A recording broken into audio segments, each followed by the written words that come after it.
You might be off the ball in a wing and almost become an H-back. Then you go back into the backfield and you're a fullback, and then you flex out and play receiver. And you play inside and outside receiver. So they go from basically playing left tackle to wide receiver, and so it's a complicated position. But we've done, I mean, we actually stole the play from them, and that was one of Mike's lead plays. But the way our defense is playing right now with the structure, we're not repping that play a bunch, so it kind of comes and goes. Kevin, is Luke Farrell getting enough attention for what he can do for you guys this year? Enough what? Enough attention, enough love. He went through 1 year and he didn't put up crazy numbers, but he's blocking and learning and taking on that starting role. Well, he would tell you based on today's practice, I gave him a lot of love. Some good, genuine coaching love. There's a bond that the coach and the player.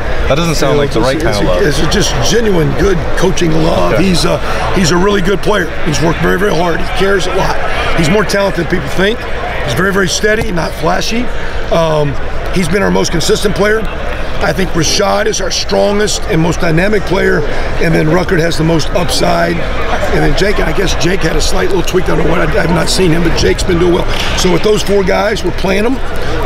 They can all flex out. They're all strong enough now to come inside. We're playing sometimes maybe 2 of them on the field, but not a lot.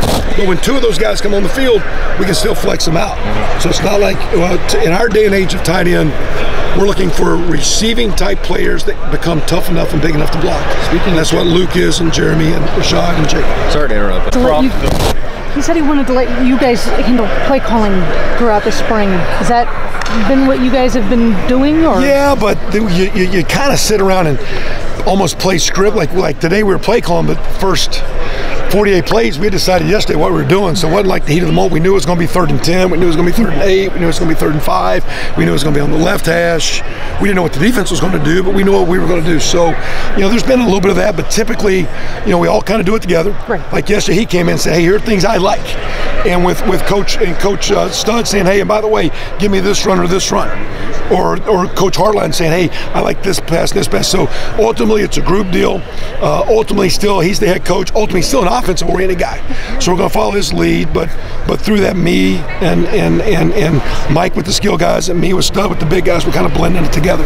Coach Day said that Jeremy's been playing some H. What's that been like, kind of having him play some receiver?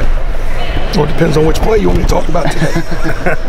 Well, if it's a passing play, I mean, what's different about him playing an H? We just said earlier, all H's, it's the 3rd receiver, or in some cases the 2nd tight end.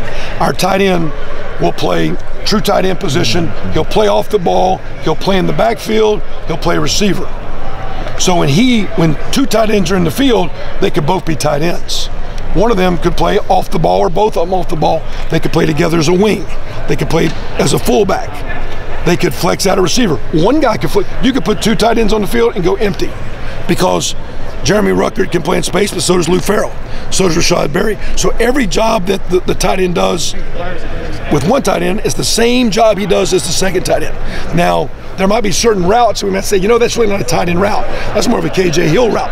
That's more of a Paris Campbell route. Does that make sense? Yep. Jalen Gill route. Yep. So there might be certain routes that never come up.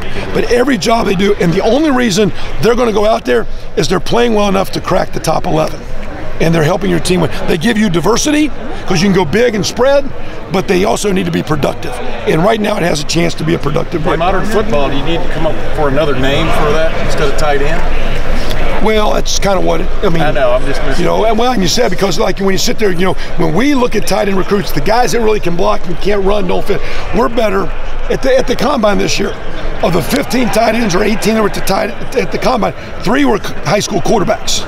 And most of them weighed 210 or 215, and they were big receivers that developed. So the receiver that plays in space, who gets tough enough and strong enough, is really the evolution of what some tight ends are. Wide receiver is more of his natural position.